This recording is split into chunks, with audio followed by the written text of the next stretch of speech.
Oui, nous serons prêts. C'est le président de la République qui s'exprimait ainsi le 14 juillet. Nous serons prêts pour la deuxième vague. Le ministre de l'Éducation a prouvé en Duponté. Nous sommes préparés à tout. Et ça Duponté, en charge de l'enseignement supérieur, les établissements sont prêts. Sans compter le Lapalisse, Premier ministre, qui en septembre préconisait de nous laver régulièrement les mains, qui ce samedi encore recommandait le meilleur moyen de soulager l'hôpital, c'est de ne pas tomber malade. Tout allait bien, Madame la Marquise. Et soudain, le couvre-feu, l'état d'urgence, les ordonnances. Et bientôt, ce vendredi, le reconfinement. La police en première ligne, à nouveau, a délivré des amendes de 135 €, 6 mois de prison après 3 infractions.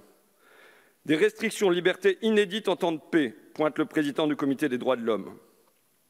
Ce printemps, ça se comprenait. Nous étions pris par surprise par un virus inconnu débarqué de Chine. Vous agissiez, réagissiez dans l'urgence, d'où notre clémence. Mais cet automne, 6 mois après, 6 mois pour se préparer, et à nouveau, les hôpitaux pleins, le manque de lits, la pénurie de soignants, de gants et qui sait de médicaments. Et ce tweet qu'un médecin vient de publier. Bonjour Christophe, urgent, j'ai besoin de toi. Mon beau-père, 82 ans, hospitalisé pour Covid-19. L'hôpital vient de nous dire qu'ils ne pourront pas le mettre en réa vu son âge, priorité aux jeunes. Mais franchement, c'est honteux. Peux-tu m'appeler s'il te plaît? On a besoin d'aide.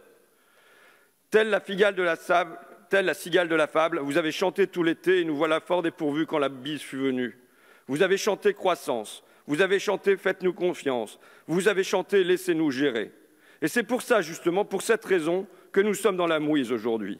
Parce qu'on vous a obéi, parce qu'on vous a fait confiance, parce qu'on vous a laissé gérer et gérer seul, avec les pleins pouvoirs, les décisions qui tombent d'en haut depuis l'Élysée au Matignon, l'état d'urgence au nom de l'urgence pour les urgences. La démocratie, ça aurait ralenti, ça aurait entravé vos mesures. Nous n'avons pas besoin d'un colloque, comme on me l'a dit samedi. En une formule, tout est dit. Notre France compte une intelligence énorme, d'infectiologues, d'épidémiologistes, d'ambassadeurs, d'anthropologues, de journalistes scientifiques, de chercheurs en tout genre, de statisticiens, d'historiens, de responsables d'ONG, de grandes porteurs, de médecins, d'enseignants, de soignants, d'étudiants, de commerçants. Mais toute cette intelligence ne compte pour rien. Nous n'avons pas besoin d'un colloque. Vous savez seul, pas besoin de nous, pas besoin des Français. C'est le prix de votre suffisance que nous payons aujourd'hui. L'autre chemin, l'alternative à votre solitude, c'est la démocratie.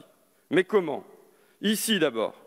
Chaque semaine, et en fait, je pense chaque jour, vous devriez rendre des comptes sur les ouvertures et fermetures de lits, sur les places restantes, avec, oui, affronter les exemples concrets des députés, les questions rugueuses de l'opposition, mais qui vous auraient fait réfléchir, avancer, des coups de pied au derrière. Au passage, le débat que vous prévoyez jeudi, moi je vous le dis d'avance, ne me suffit pas. Ce n'est pas une fois, mais 10 fois, 100 fois, c'est tous les jours qu'il devrait se dérouler ici. Quand on se sent parfois ici dans un univers parallèle, une 5e dimension, discussion pépère de la TVA sur les produits de biocontrôle, tandis que dehors est déclaré le couvre-feu, là sans contrôle. Mais l'Assemblée ne suffit plus. Elle n'incarne plus la démocratie.